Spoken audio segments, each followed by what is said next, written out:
What if I told you that the woman you thought you knew has completely vanished?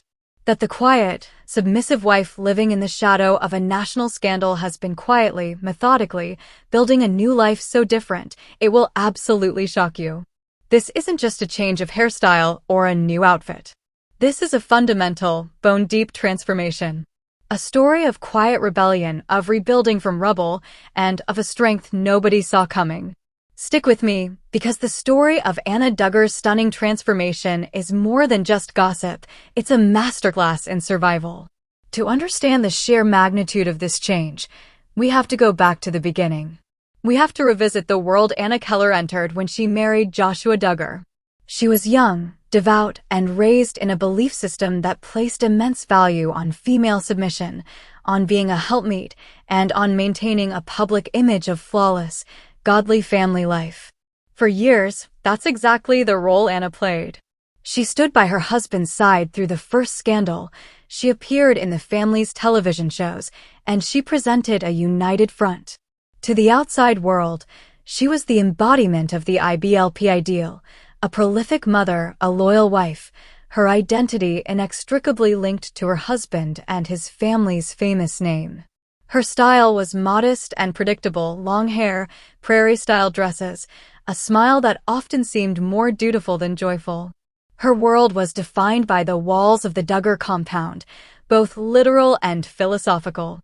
But then came the earthquake, the federal investigation, the arrest, the conviction. The world watched as Joshua Duggar was found guilty on charges of receiving and possessing child sexual abuse material. The verdict didn't just send a man to prison, it detonated the very foundation of Anna Duggar's life. In an instant, the structure she had built her entire adult existence upon, her role as a wife, her public identity, her financial security, her spiritual standing crumbled into dust. She was left standing in the wreckage, the mother of 7 young children, with the world's most judgmental spotlight burning down on her. The expectation, from many, was that she would retreat, that she would become a perpetual victim, a figure of pity, hidden away, waiting. But that is not what happened. The first signs of the transformation were subtle, visible only to those paying extremely close attention. It began in the silence, the near-total withdrawal from the public Duggar family sphere. While other family members continued to engage on social media, Anna became a ghost. This wasn't a retreat, it was a strategic disappearance. She was, we can now see, creating a buffer zone. Then came the physical changes. The long, signature hair was gradually trimmed. The ultra-frumpy, homemade dresses began to be replaced, not with modern fashion, but with simpler, more contemporary modest wear. Cardigans, solid-colored tops, jeans on rare occasions spotted by paparazzi. Each change was a small, deliberate step away from the uniform of her old life. But the exterior is just the packaging. The real transformation has been internal and logistical. This is where the story gets truly shocking. Sources close to the family have indicated that Anna has embarked on a path of startling independence. She has reportedly sought and is receiving intensive counseling, but not from the spiritual advisors within the IBLP circle who would have urged forgiveness and waiting. This is professional, secular therapy focused on trauma and coping. Let that sink in. For someone from her background, this is a revolutionary act. It is an acknowledgement that her wounds required more than prayer alone. It is the first, crucial brick in rebuilding a self that existed before she was ever Josh's wife. Before I reveal the most powerful part of her new life, I need to ask you a favor. We are a community here, digging deep into stories that matter. If you're invested in understanding this incredible journey of resilience, if you want to support this channel's mission to tell these complex human stories with nuance and respect, then please hit that like button right now. We're aiming for 5,000 likes on this video to show that stories of strength and transformation matter. Your support is what allows me to bring you this documentary-level content. And if you haven't already, subscribe and ring that notification bell because we are just getting to the most shocking part. Now, let's talk about survival in the most practical sense. With her husband incarcerated for over a decade, Anna is facing the monumental task of providing for 7 children. And here is another stunning pivot. she is rumored to be exploring legal, independent income streams. We're not talking about a tell-all book or reality TV. Those would violate her ingrained principles and likely her legal agreements. Instead, we're hearing whispers of online ventures, remote work that she can do from home, and the management of assets. She is reportedly learning, for the first time, about finances, budgeting, and legal guardianship as a single parent. This is a woman who was never supposed to balance a checkbook, now potentially learning about CPM rates and SEO. That is the definition of a shocking transformation, from a dependent helpmate to a CEO of her own chaotic, complicated household. Perhaps the most profound change, however, is in her relationships. The infamous Duggar family unity has a new fracture line. Insiders suggest Jana has established firmer, clearer boundaries with the wider Duggar clan. Her primary allegiance is now to her children, not to the family brand. She has been seen relying more on her own siblings, the Kellers, who themselves have undergone public shifts in belief. This support network is crucial. It suggests she is not alone in her new world. She is carefully constructing a new tribe, one that supports her evolution rather than demanding she stay frozen in time. Her public statements, though rare, have also shifted in tone. The language of unwavering wifely devotion has been replaced by a focus on her children's well-being, her grief, and her reliance on her own relationship with God. The pronoun I has begun to appear. It's a subtle linguistic shift that speaks volumes. She is slowly, painfully, carving out an identity separate from the man whose crimes defined her for so long. So, what are we witnessing? This is not a makeover. This is a metamorphosis. Jana Duggar is undergoing a slow, painful, but defiant molting, shedding the skin of her old life to survive in a new, harsher reality. She is becoming Jana, not just Jana Duggar. She is learning to stand alone so her children do not fall. But the question remains, how far will this transformation go? Can the girl raised to be a follower truly become the architect of her own life? And what happens when the man at the center of the storm eventually returns? The path ahead is fraught with unimaginable challenges. But her story is a powerful reminder that even in the most controlled environments, the human spirit has a stubborn will to survive, adapt, and even redefine itself against all odds. Her shocking transformation is a testament not to a sudden change of heart, but to the quiet, daily courage of a woman rebuilding her world, one shattered piece at a time. And this is only the beginning. Because the next chapter involves her children, the looming future, and a confrontation with her past that will test every ounce of this new strength she's building. That story is even more compelling. Welcome back. In our first chapter, we uncovered the initial, shocking layers of Jana Duggar's transformation, the external shifts, the internal awakening, the first steps toward practical survival. But to truly grasp the depth of her journey, we must now venture into the heart of the storm, the private, unseen battle she fights every single day, and the monumental responsibility that defines her new existence, her 7 children. This is not just a story of personal change, it's a story of a mother becoming a fortress. Imagine the silence in that house. Not a peaceful silence, but a heavy, echoing one, filled with the ghosts of public shame and private betrayal. Jana's transformation is happening in what is essentially a pressure cooker of trauma. She is not just processing the collapse of her marriage, she is processing the horrific nature of her husband's crimes, the global humiliation, the betrayal of trust on a catastrophic scale. Every news article, every social media comment, every sideways glance at the grocery store is a potential trigger. This is where that reported counseling is not just a detail, it's a lifeline. Think of the mental gymnastics required. She was taught a binary world, good and evil, sacred and sinful. Her theology offered a clear, if difficult, path for a wife whose husband strayed: forgiveness, prayer, steadfast loyalty. But what does that framework offer when the sin is not adultery, but crimes against children? The cognitive dissonance must be staggering. To rebuild her mind, she must first sort through the rubble of her belief system. Is she deconstructing? Not publicly, and perhaps not even fully consciously. But she is certainly curating. She is likely learning to separate a personal faith in God from the rigid, man-made rules of the institution she was raised in. This is a slow, painful, and deeply lonely process. There is no support group for women in her uniquely awful position. Her physical environment reinforces this solitude. While still living on Duggar property, reports suggest her daily life is markedly isolated from the constant hum of the big family. This isolation is double-edged. It protects her children from the circus and gives her space to breathe, to think without a chorus of well-meaning, but binding family opinions. But it also means she bears the emotional and logistical weight almost entirely alone. The transformation we see is being forged in this fire of solitude. Every decision, from what to make for dinner to how to explain the unthinkable to a child, rests on her shoulders.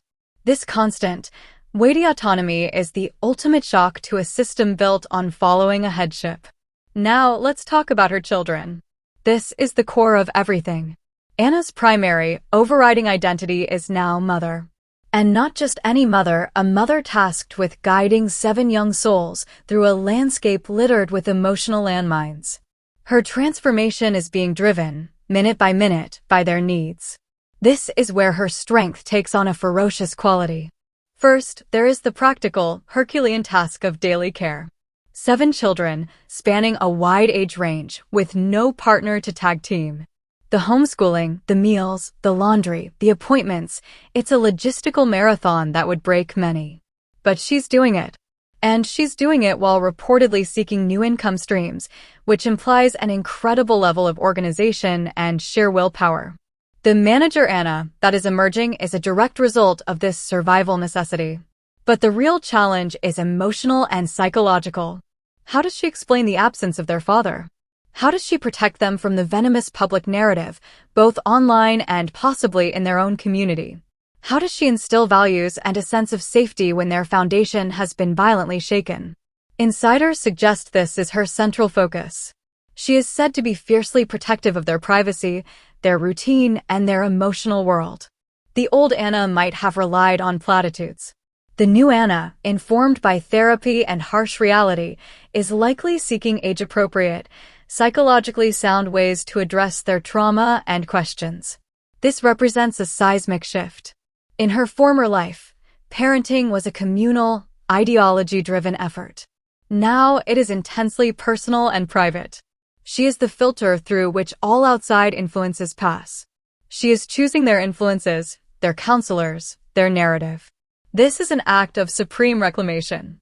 She is reclaiming her children's story from the media, from the family brand, and even from the legacy of their father's actions. She is trying to build for them a normal that she herself never had. The weight of that mission is transforming her from a follower into a strategist, a psychologist, a lioness. Let's get pragmatic. Transformation requires agency, and agency requires resources. Anna's financial reality is the silent engine of her entire evolution.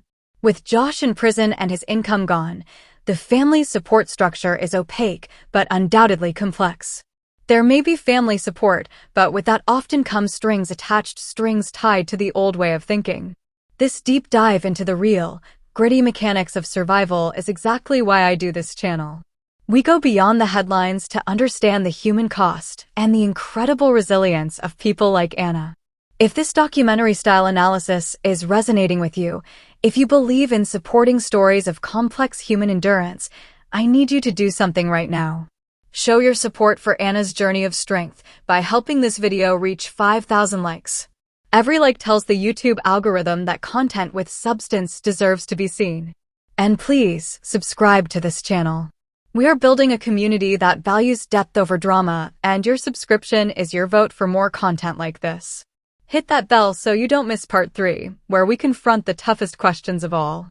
The pursuit of independent income, however modest, is perhaps one of the most radical aspects of her change. For a woman from the IBLP, where a wife's financial dependence is a theological cornerstone, exploring remote work, online ventures, or managing any inherited assets is a quiet rebellion of monumental proportions. It's not about becoming a career woman. It's about obtaining a sliver of leverage, a cushion of choice. Learning about the digital world, about taxes, about contracts. This is her obtaining the tools to build a door, even if she never chooses to walk through it. This practical education is subtly rewiring her brain from that of a dependent to that of a stakeholder in her own life. No one transforms in a vacuum. Anna's evolving support system is a map of her changing world. The famed Duggar unity facade has cracks. While she may still attend some family events, the depth of daily involvement appears to have lessened significantly. The constant pressure to perform for the family's public image has likely diminished, giving her room to just be. Instead, her own family, the Kellers, have reportedly become a more critical lifeline. This is telling. The Kellers have not remained static. Some of Anna's siblings have publicly distanced themselves from aspects of their fundamentalist upbringing. This means Anna isn't returning to the exact same environment she left at 20. She is connecting with siblings who have also, in their own ways, evolved. They offer support without the same level of association with her deepest trauma. They are a link to a self that existed before Duggar. Furthermore, her engagement with professional therapists and possibly legal advisors creates a new kind of circle, one based on expertise and confidentiality, not shared belief or family loyalty. This is a modern, secular support system, a stark contrast to the spiritual accountability partners of her past. This shift in who she turns to for guidance is the clearest indicator that her operating system is being updated. And through all of this, there is faith. To write off Anna's journey as a slow break from religion is simplistic and likely wrong. Her faith appears to be the one constant, but its expression and application are transforming. The God of rules and judgment may be giving way, in her private hours, to a God of comfort and strength. Her prayers are likely less about interceding for her husband and more about pleading for the stamina to get through the day, for wisdom to answer her children's hard questions, for protection from the world's cruelty.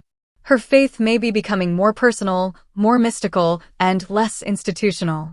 It's a faith being tested in the furnace, being stripped down to its essence, a search for grace in the graceless, for hope in the hopeless. This private spiritual struggle is the most profound and unobservable part of her metamorphosis. It's not about what church she attends, it's about what she whispers in the dark when no one is watching. So, what have we learned? Anna Duggar's transformation is a multi-front war. It's a psychological battle against trauma, a logistical war for daily survival, a philosophical reevaluation of everything she was taught, and a spiritual crisis that could lead to a deeper, more personal conviction.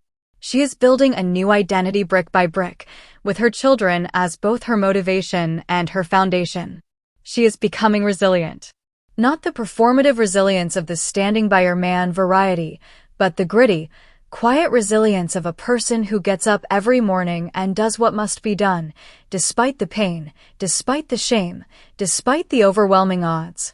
Her shocking transformation is the emergence of this resilience into view, in the slight straightening of her posture, in the more direct gaze reported by those who've seen her recently, in the calculated choices she is making for her family. But this journey is on a knife's edge. She has found a precarious equilibrium, a painful but functional new normal. However, the future holds inevitable tremors that will test this new foundation like never before. The children will grow and ask harder questions. Legal and financial pressures will ebb and flow. And one day, a distant day that must live in the back of her mind like a storm on the horizon, Joshua Duggar will be eligible for release. How will the woman she is becoming confront the man she was bound to? That reckoning will be the ultimate test of this stunning transformation. And that is a story for our final, shocking chapter. Welcome to the final, and perhaps most profound, chapter of our deep dive. We've witnessed the birth of Anna Duggar's new strength forged in solitude, defined by motherhood, and powered by a quiet, grinding resilience. She has built a fragile fortress for herself and her 7 children. But every fortress must eventually face its siege. Today, we look ahead at the looming storms on the horizon, the internal reckoning that awaits, and the ultimate question: what is the end goal of this stunning transformation? This is not just about survival anymore. It's about the future she is silently, determinately, building from the ashes. The most immediate pressure on Anna's new world is time itself. Her children are not frozen in this moment of crisis. They are growing, changing, and with each passing year, their understanding deepens. The older children, who may have had a nebulous grasp of their father's absence, are now entering an age of digital literacy and social awareness. The internet is a minefield. A simple search of their own last name can unleash a torrent of pain. Anna's role is shifting from protector to interpreter. How does she explain the inexplicable to a teenager? This is where her reported therapy and her evolving faith will face their most brutal test.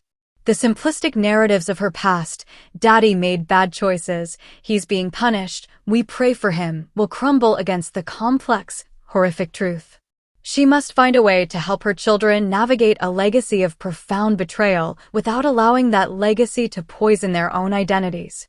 This will require a level of emotional honesty and psychological nuance that her upbringing never equipped her for. Will she tell them the full truth in age-appropriate stages? Will she encourage their anger, their grief, their confusion? Or will she, under pressure, retreat to the safety of old platitudes? Furthermore, each child will react differently. One may act out, another may become a perfectionist, another may retreat inward. Anna must now become not just a manager and a comforter, but a diagnostician of the heart, attuned to 7 unique traumas. Her transformation must now evolve into wisdom. This ongoing, dynamic challenge will shape her more than any single past event. The mother she is becoming will be defined by how she guides these young adults through the fire of their own history. And then, there is the elephant in the room, the date that must sit on her internal calendar, a shadow over every small victory. Joshua Duggar is scheduled for release in 2032. It is a distant but fixed point. For the public, it's a tabloid headline waiting to be written.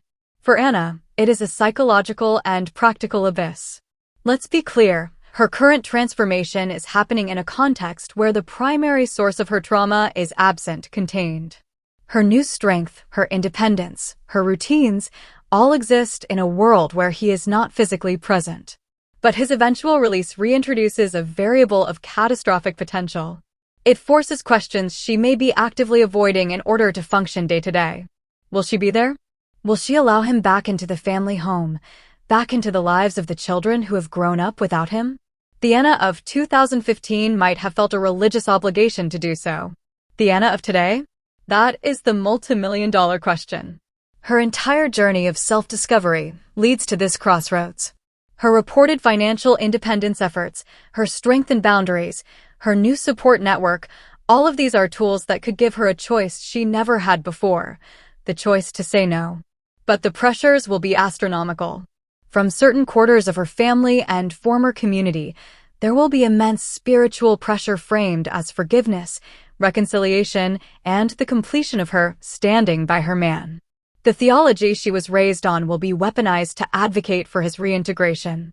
On the other side will be the voices of a modern world, her therapists, perhaps her own siblings, and the screaming instinct to protect the stability she has bled to build for her children. This future decision is the true crucible. Every step she takes now, learning to manage finances, establishing her parental authority, curating her faith, is building her capacity to make that future choice from a place of agency, not fear or obligation. Her transformation is, in many ways, a long preparation for a single, defining moment over a decade away. Anna's relationship with the public eye has been permanently altered. The family that once courted television cameras now views them as the enemy. For Anna, the media is not a path to income or validation. It is a persistent threat to her children's peace. This has created a permanent chasm between her private reality and her public perception. The Anna Duggar of online comment sections and sensationalist YouTube clips is a caricature, either a pitiable victim or a complicit monster. The real Anna, the one navigating this impossible path, exists in the space between those extremes. Her refusal to engage, to explain, to defend, is often misinterpreted. But from her perspective, it is the ultimate protective measure. Every interview, every social media post, is a potential landmine. Her silence is not weakness, it is a strategic firewall. It allows her children to have a childhood that is not constantly refracted through the lens of public opinion.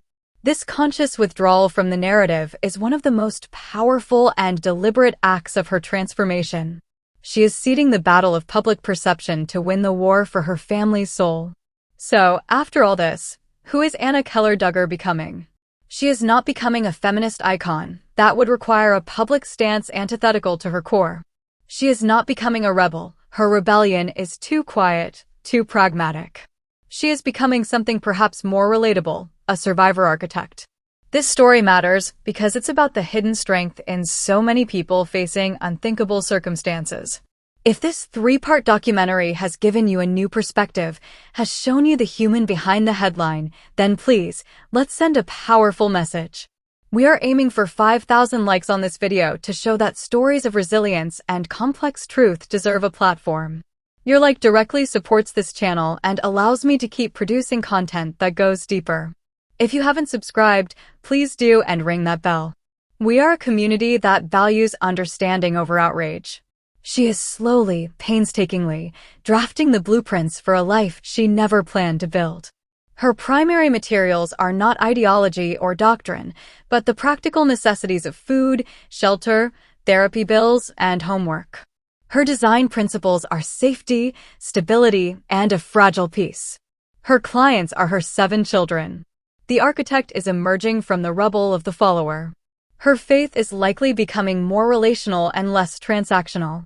Less about earning grace through perfect adherence and more about receiving grace to endure imperfection. Her identity is coalescing around action, what she does for her children rather than a title, what she is as a wife. This is a foundational shift. She is becoming a woman who has looked into the deepest darkness of betrayal and public shame and has decided, every morning, to turn her face toward the small, mundane lights of her children's lives. Her transformation is the cumulative effect of 1,000,000 small yes to them and 1,000,000 small no's to the forces that would keep her trapped in the past. Perhaps the most stunning aspect of this entire journey is the potential for a broken cycle. Anna was raised in a system that limited women's potential, that taught them their worth was derivative of their husbands. She then married into a family that amplified that message on a global stage. Her daughters are being raised in the shadow of that same system, but with a key difference. Their primary role model is now a woman who is, by necessity, learning to do it all. Without ever giving a speech about female empowerment, Anna is modeling a form of it for her daughters. She is showing them, through sheer daily action, that a woman can be the logistical, emotional, and financial center of a family. She is showing her sons that a woman's strength is formidable and sustaining. This is an accidental, quiet feminism born of catastrophe, but its impact could be generational. The life she is building for them, however hard, is a world away from the controlled, performative life of the TLC show. It is real, it is raw, and it is anchored by her love. In the end, the shocking transformation the clickbait promised wasn't about a new haircut or a surprising romance. The true shock is the revelation of a core of steel no one knew was there. It's the shocking, slow-motion spectacle of a human spirit refusing to be defined by its worst circumstances. Anna Duggar's story is not a redemption arc in the traditional sense. It is a survival arc. It is a map of a long, winding road out of a valley of despair, drawn one painful step at a time. The destination is unclear. The road is littered with hazards. The storms ahead are inevitable. But for now, in this moment, she has built a harbor. She has gathered her children within it. And she is learning, day by day, how to be the captain, the navigator, and the lighthouse all at once. That is not just a transformation. That is a testament to the quiet, world-altering power of a mother's love and a spirit's unwillingness to break.